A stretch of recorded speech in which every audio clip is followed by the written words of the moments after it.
Ahí tengo información para 12 pisos, simplemente copié y pegué ahí para abajo para 12 pisos. Entonces estas deberían ser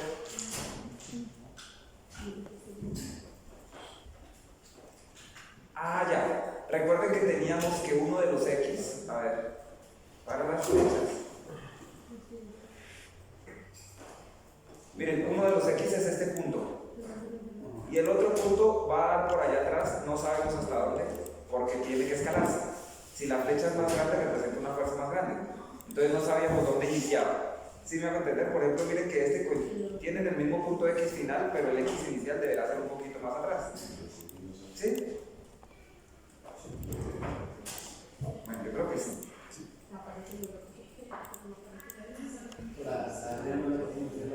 La más larga, no necesariamente le digo por qué. Porque es raro, pero puede pasar que el edificio tenga una forma más o menos así, miren. Y no es tan raro. Y en altura se vaya reduciendo.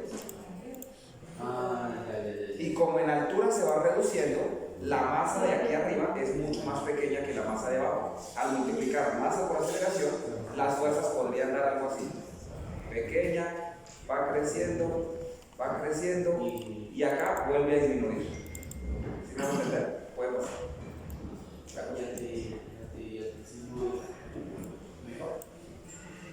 Genera irregularidad, que ya les digo en qué consisten las irregularidades. Estamos pendientes de eso. Y las fuerzas se incrementan, ¿no? Pero ya vamos para allá. Entonces, lo que voy a hacer acá es que recuerden que el suelo, creo que este 5 lo metí yo automáticamente. Sí. Así que el suelo se está graficando supuestamente. Aquí arranca en 1 y aquí termina en 5. Y el edificio se está graficando en 3, miren. Quiere decir que desde este punto hasta el eje vertical, ¿qué distancia hay? 3. Por lo tanto, yo voy a decirle que la fuerza máxima, la más grande de todas, mida 2,50, para que nos quede un espacio pequeño. Digamos que la máxima fuerza me dé arriba, aquí, esto va a medir 2,50. Y a partir de esa, las voy a escalar todas. ¿Listo?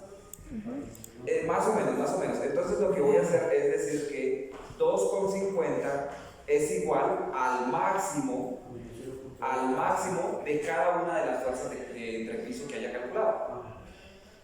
Por lo tanto, una de estas fuerzas X, digamos de la fuerza del piso 1, ¿cuánto mide? Y simplemente es 2,5 por la fuerza dividido entre el máximo. ¿Ok? 2,5 por la fuerza dividido entre el máximo. Entonces miren lo que voy a hacer. Aquí le voy a decir, pues madre, tengo los Y's, pero los X son diferentes para todos. Así que los X se los voy a calcular aquí debajo. Aquí. ¿Listo? Entonces uno de esos va a ser 3. Y el otro va a ser igual a la fuerza. ¿Cuál es la fuerza? Miren, esta que está aquí para el piso 1. ¿Sí? ¿O no? Miren la llave donde dice fuerza horizontal equivalente, de ahí estoy sacando la fuerza. Que va multiplicado por 2,5 y que va dividido entre la máxima de todas estas, sin incluir la última que es la sumatoria. ¿Listo? 0.072, es tan pequeñita que no debería medir sino 0.072. Así que en X acá realmente va a ser 3 menos ese cálculo. Y es pequeñita esta. Puede ser. ¿Cómo era? A ver si me hago entender. Con esta regla de 3, no sé si me entendieron la regla de 3. La fuerza máxima es 2,5 es horizontalmente lo que mide la fuerza máxima. Por lo tanto, cualquier otra fuerza X, ¿cuánto mide? Regla de 3, este por este dividido entre este. Eso es lo que acabamos de hacer.